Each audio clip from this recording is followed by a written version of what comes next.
ja siis, kui keegi tahab meile midagi öelda pärast seda laulu või midagi öelda.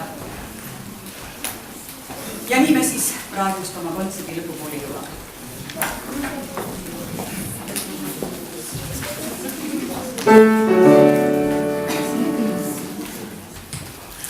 Viva